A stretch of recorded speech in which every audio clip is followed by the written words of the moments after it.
Do I have any regrets about my move? Listen, I've gotten this question under vlogs.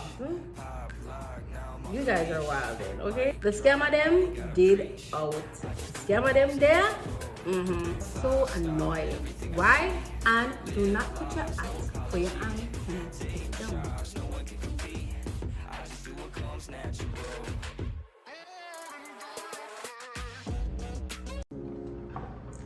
Hey guys, welcome back to another video. I am Shanice, a new immigrant who is living here in Saskatoon, Canada. For all my new subscribers, or if you have stumbled upon this video, so I just wanted to introduce myself. I don't think I do that enough. In today's video, I'm actually going to be doing a question and answer. I've never done one of those, but I did post a community post and on my Instagram asking you guys to throw out your questions so that I could answer them. And I just want to take the time out to thank everybody who actually put a question for me to answer, so this video could be possible. Now, let's jump in. All right, so let's start with the first question. So these are from Instagram, as I said, and YouTube. I will do them in no particular order, and I will not be naming the persons who actually asked me questions. So let's get into it. The first question that I have here is, do you have any regrets about your move? What has been the most rewarding? Love your spirit. Thank you, by the way. All right, let's answer the first part. Do I have any regrets about my move? No, I do not have any regrets about my move. As I've said previously in probably other vlogs or videos, you know, I'm not somebody that usually makes a decision like impulsive decision. I usually take a lot of time to think about it and plan for it. So this move is something that I have been working on for years before it actually came to fruition. So I definitely have no regrets. What has been the most rewarding?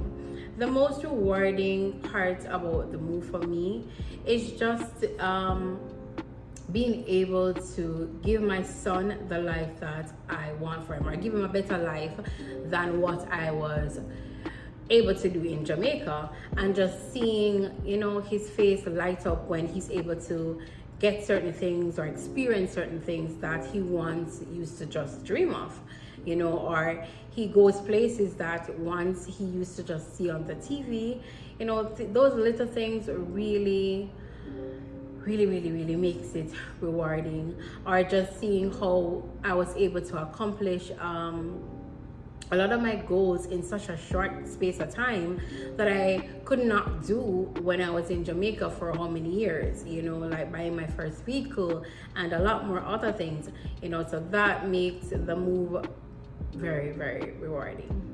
Okay, let's go. The next question says,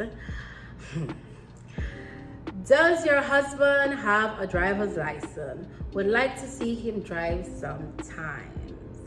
Listen, I've gotten this question under vlogs. You guys are wilding, okay? But I'm gonna answer you guys, right? I've answered it under vlogs more than once. All right, so my husband does not have a driver's license for here. He did not have a driver's license for Jamaica, and because of that, he has to go through the process that they have here, the whole system here. That is getting the learner's license, then waiting for 9 months before he can actually go for the actual driver's license. He is almost at his 9 months mark, so when that time comes, he's definitely going to go for it. So that's why you do not see him drive. He can drive with his learner's license if he's driving with someone with a class 5 experience class. But sadly, because of what happened when I went for my first driving test and what the man summoned me into doing the 6-hour in class and 6-hour out of class, because of that, I had to go through their system as well, and I do not have my experience class just yet, but I will have that by next year. So he can do it, but if I'm caught, I will be at a disadvantage, and he doesn't want that to happen, so he just rather wait. So that's why you guys do not see him drive. But people, it is not weird to not see a husband driving. I know that, right? It's 2023. But anyways, I really hope that kind of cleared up things for the persons who have been wondering. Next one. How's the apartment hunting process for the first one? What do they ask for? Listen, I've been sleeping on these story time for you guys, because when we were looking our first apartment, a disaster. Okay, the scammer them did out. Scammer them there. Right, so the first process was a bit challenging. The pictures that we were seeing when we actually went to the apartment, that was not the case for any of them, and they were trying to, you know, kind of convince us to take in it. And all in all, we really got our first apartment through a fellow Jamaican that we met randomly, and that's how we got it, and we are grateful for that. We because we're a newcomer and we did not have established credit, I did that research before I knew that I would need to present a bank statement. So a few days before I landed, I got a bank statement with my settlement fund, and I was able to use that, you know, as a local security to show that I'll be able to pay my rent, as well as just my confirmation of permanent residence. I don't believe I had to show anything else other than paying the security deposit. So yeah, that was how the first apartment hunting went. I'm actually going to do a story time. My husband been wanting to tell you guys about the story when we were actually looking for apartment. So I'll do that for you guys one of these days. Next question.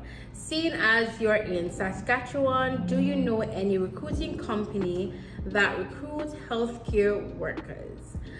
I am so sorry, I do not know. I'm not in that area. I don't know anybody in that field really. I've met one person in healthcare a bit, but it's not somebody that I am close to, I know like that. And that person came because their spouse was coming to school, and that's how they ended up here. I don't know the full story of how they got their job or anything like that, so I'm sorry about that. If I'm not in the area or I'm not something that I'm doing, I will neglect finding information about it. So I don't know, I'm sorry. Next question. Have your son mentioned experiencing racism at school? Not really. There was an instant when he came home and he said, like, there was a little boy at the previous school, and the little boy was saying, like he would say, you people, and he was about to finish some sort of statement, and Johnny said, he said to him, if I were you, I would shut my mouth and not finish that statement. And then like the teacher heard him and say, why did you say that? And he was explaining to the teacher, and she said, okay, I can definitely understand why you would say that. And then they spoke to the little boy. Other than that experience, he has not experienced anything that he has.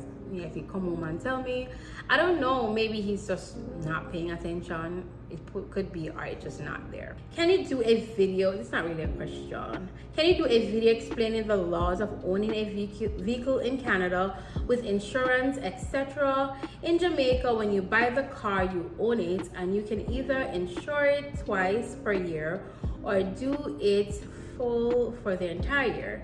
I need to know if it's the same, I'm guessing she's saying, in Canada. Okay. I do not know the laws. I don't know if I would call them laws, or if it's laws, I do not know the laws. However, I can give a little bit of insight on the insurance aspect. So I pay for insurance monthly, but I want to think that if you wanted to pay for the entire year or half a year, you could do that too. But that was the option that was presented to me, and I did it. But I don't see why, if you wanted to pay everything, they would stop you from doing that, you know. So and then what did she ask? Buy a car, you own it. When you buy a car, you own it. All right, so when you buy a car here, whether you buy cash or you finance it, you technically own it. It is in your name, and then everything surrounding that, you have to take care of that. So I want to think that that part is the same, but I probably would have to call SGI, or if you're here and you do it, you can always call SGI or anywhere you are in Canada and find out. Also, something to note, right here she said in Canada. Canada is a very big country with different provinces, and what a lot of people do not know is that the laws and system and rules, they can be very different when you go to different provinces. So I might give you an information that applies to Saskatchewan, but it doesn't mean that it will apply to Alberta or Ontario or New Brunswick. It's just how it is here. So that's also something to note. So my advice is, if you're going to a province, you would have to research and look up the rules and laws in that particular province just to be sure. Things are increasing in Canada. What's the average cost for major expenses in Sask? I don't know if it's me alone, but when people ask me like what's the average cost of living, it's always so hard for me to answer, because I'm thinking, everybody's cost of living is going to be different depending on your taste, on the things you like, how you shop, how often you shop. Like, there's so many factors that for me makes it kind of hard for me to give a general idea then of the cost of living here. If you had asked me like how it has impacted me, I would probably be able to answer that. The only thing I can say is I know a lot of people have been making a lot of videos. I see them on TikTok talking about the expenses here.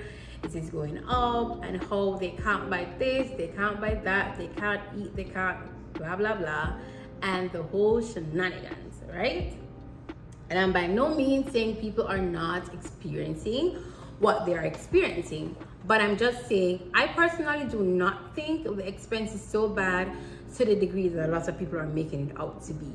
Again, it all depends on you, your taste, your quality of life, the quality of life that you want for yourself, right? For example, if you're a person who are just stuck in your ways and you only like brand things, a certain brand things alone you use, and you don't want to try other brands, then of course the cost of living, or the increase in cost of living, is going to impact you in a greater way than probably someone else who like me, who I am not afraid to try different brands. So suppose me like Bounty paper towel, I'm where let's say Bounty I go out with itself and it's too expensive. I am willing to explore other options and say, okay, all right, Royal is on sale, it is for half the price of Bounty, it look thick, let me try it. You understand? Things like that can kind of make a difference, as well as using apps like Flip to look at when certain items are on sale, and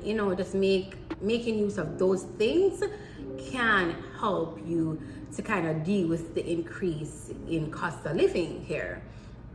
Also, people are exaggerating it. Why I said that, I saw a lady on TikTok, sorry to be straight from the question, I saw a lady on TikTok and she said, no, Canada is getting out of control, because she went into the store and she bought 6 Irish potatoes, and she said, I can't believe I bought 6 Irish potatoes for $9.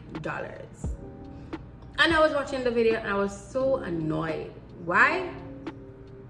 You guys, if you watch my vlog and you're an OG subscriber, then you know, I'm showing to say, you can get a bag of potato, 10 pounds of potato for $8. Why would you go pick up one potato for it come up to $9 and then come on Beyonce's internet and be telling people that, oh, you can't believe you got 6 potatoes for $9? You could have just picked up a bag of farmer's market potato, yeah? And your problem would have been solved. So things like that, kind of why I say sometimes people are just, people do anything for likes and views and whatever. I think you just have to come, be smart, shop smart, and do not put your hat where your hand cannot take it down. So do not live beyond your means. Don't live a life where you cannot afford. Simple. Sale is here all the time. It is impossible that you're here and you cannot do the basic things. Anyways, that's my input. That's my opinion. Next question. All right. So, can you do a video for newcomers telling them the steps of owning a vehicle and how the insurance system works? Okay. That's a video by itself. That's a video by itself, so that's actually a good video idea. That's not really a question. I will look into that for sure. Okay, next question. How far from Lloydminster, Saskatoon side do you live, and is it vibrant? Any information is appreciated. I actually looked at these questions last night, and that's when I actually googled Lloydminster and realized that it was 2 hours and a couple minutes away from Saskatchewan. So of course, based on that, I could not tell you if it's lively, if it's vibrant. I do not know nothing at all about Lloydminster. I'm so sorry, I could not give you any information on that. And I realized also it is in Alberta. New to me. But I will definitely do a video about the car, owning a car, to the best of my ability. Of course, when I do those videos, I can only tell you my experience. Right, so I will definitely look into that. Have you encountered any racism since you have been here? If yes, how have you dealt with it? Okay, so another racism question. Saskatchewan is actually white dominated. It is now that you are seeing a little diversity. Back in the days, it was very, very much white dominated. And so, of course, racism is going to be here. Also, you would realize that it's subtle. But if you're paying attention, you will see. Like when you go in the supermarket and people are moving over and almost going into the products or the shelves because you are in the aisle. Or you go in a store and the security guard just miraculously move from his post, and every aisle you're in, he supposedly finds something to do in that aisle, right? Or going into a store and there's 50 minutes to closing time and they're telling you guys that, hey, we're closing in 15 minutes, so you have to leave, and they're actually escorting us. But other people are there shopping, looking. Or you go into places like Walmart and, other people might get to leave without them looking at their receipts and checking their item, but not you. Or they normally check at the door, but now they're asking for your receipt at the self-cash out, the self-checkout. You understand? I remember that instance, and by that time I was annoyed, and I said, why are you asking me for my receipt? Here, they normally ask me at the door. And you know what the lady said to me? Oh, we can decide to ask anywhere we want to based on what we observe. No thief shot him, so she think me a thief. Right? So I was like, so now I'm like, okay then, and I had to show them my receipt, because at the end of the day, girl, work hard for your money. Girl, not thief. Girl, always buy her things out. Understand? So it is here. You see, trust me, you see it. You see it a lot. But you know what is so funny? A lot of times it is not coming from who you think it would be coming from. A lot of the experience that we've had here, it is actually coming from other minority. Yep, they're immigrants just like us, coming at the people them country, and they're the ones actually doing it the most. But hey, I just try not to focus on it, to be honest. That's how I deal with it. I'm not looking for it. It has to be very loud in my face for me to realize it. So it might happen much more than I realize, but I just think that I'm gonna come here for look for those things. You get what I'm saying? And sometimes when you're too caught up with those kind of things, you see it all over and then it starts bothering you and it becomes a problem. So I just ignore it unless it's loud and I realize it, and I still do not give a lot of energy to it either, because as long as you not touch me, that is it, right? And you not put food on my table, you ain't giving me a bag, I don't care what you do. Snap your face, push down yourself, got eye back at the door, I don't care. That's your business. Understand? I come here for drink milk, I'm not come here for Conco. Next question. What keeps you motivated? Interesting. All right, so what keeps me motivated? More than one thing, but of course, one of the main things is always going to be my son. My son is my biggest motivator.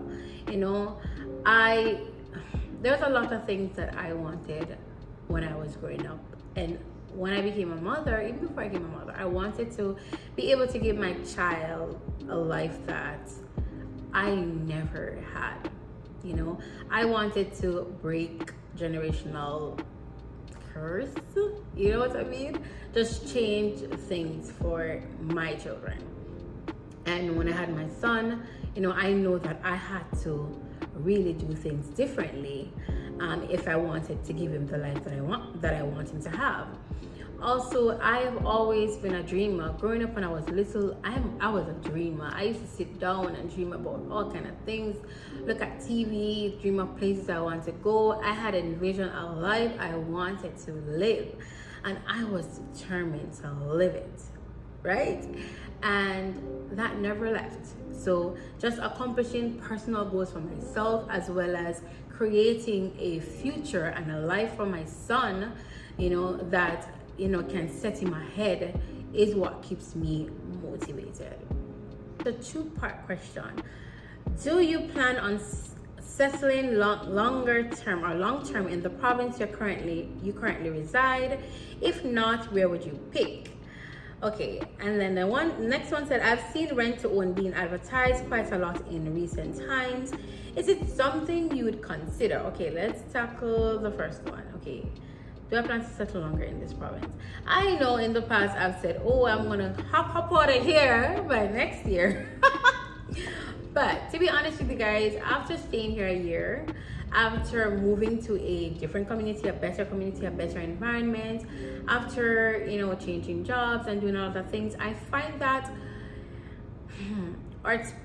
things have been different for us, and of course that eagerness that we had to leave, it's not there so much.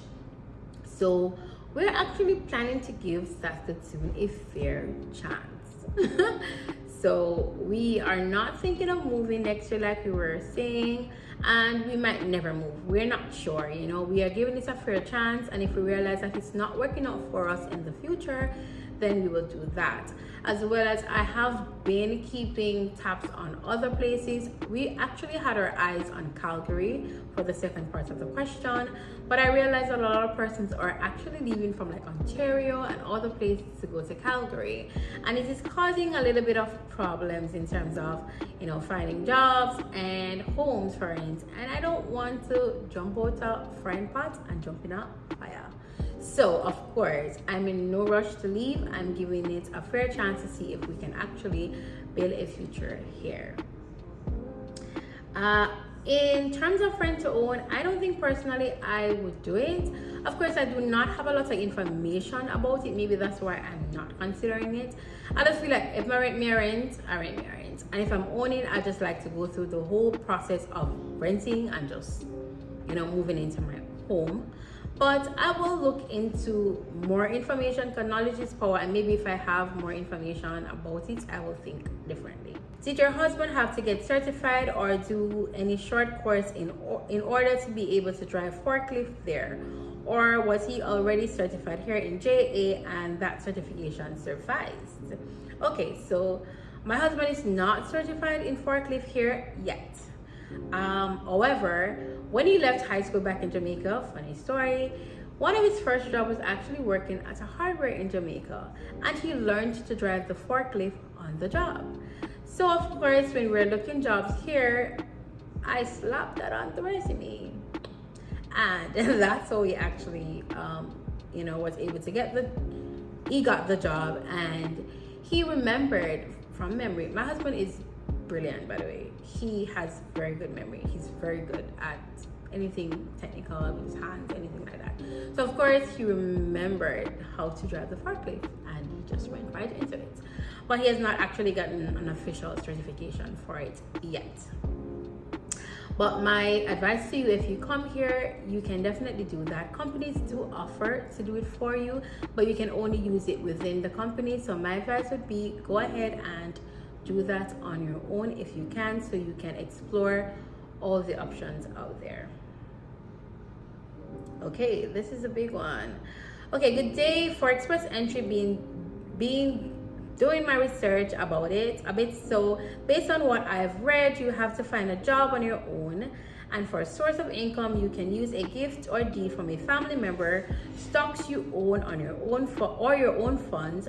So there is the express entry process fee, biometric fee, English test fee, degree evaluation fee, and then the funds you need to have.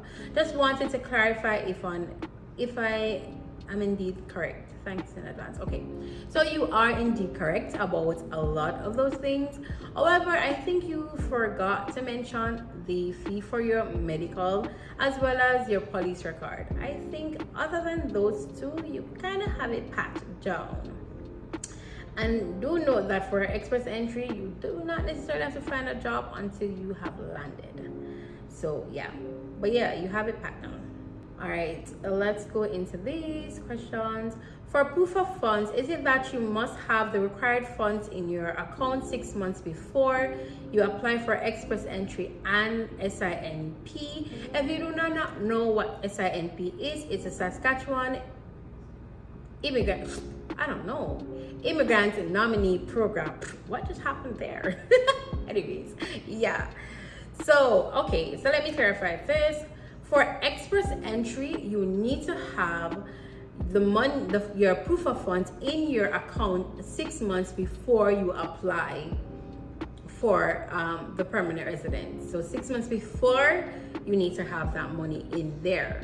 However, for SINP, it's a little different. You have to have the money in your account 3 months before you are invited to apply for the nomination. So that's the difference. So express entry it's a longer time that you need to have it in there. But for SINP now, it is 6 months before you are invited. And they're very, very strict about that. If they invite you and you did not have that money in there for 3 months, if I even 1 day short, they are not giving you the nomination. So my advice to you, if you are thinking of coming this route, put your money into your account long before, make it sit down in there, and so that when you are invited, that part is already done and you have no issue. After leaving the comfort of your home and having migrated to Canada, would you do it all over again? Yes, yes, yes, and yes.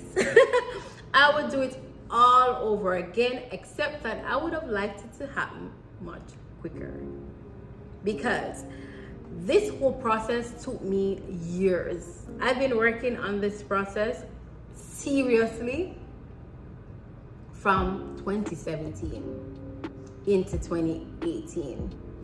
You see how long that? So I would have liked that to take less time, because honey, the most of depression you go through. But yeah, I would definitely do it again. Can you remember the questions you were asked when you landed in Canada at the airport? Example, proof of funds. I don't know if I was in a daze, but I can't remember them asking me any question, like much question. But I'm sure they did not ask me. A lot of people ask me that. They do not ask me for proof of funds. Of course, I had printed my bank statement, had it right at hand, ready for logging in my account, everything, in the event that they did, but they did not ask me for anything like that. The only thing that people are asking for is address. And I said to them, we're staying at an Airbnb, And she said to me, okay. She gave me a piece of paper and said when I found a permanent address, I should follow the instructions and update them online about my, either email them or update them online about my new address. Yep, I don't know. I can't remember them asking me nothing really. I can't remember them asking me any question to say, all right. It was just very, very smooth. And it was only me that they were asking questions. My husband and my son were just sitting down waiting on me. Stuff up my papers, and that was pretty much it. It was really, really, really easy. And I think this is the final one. How easy it is to get a job in Saskatoon. And this is one of those questions again that I always find hard to answer. Why? I believe that it depends on the field that you're in, the job that you're looking for. You know, a lot of factors will determine how easy or hard or challenging, whichever word you want to use, it is to find a job.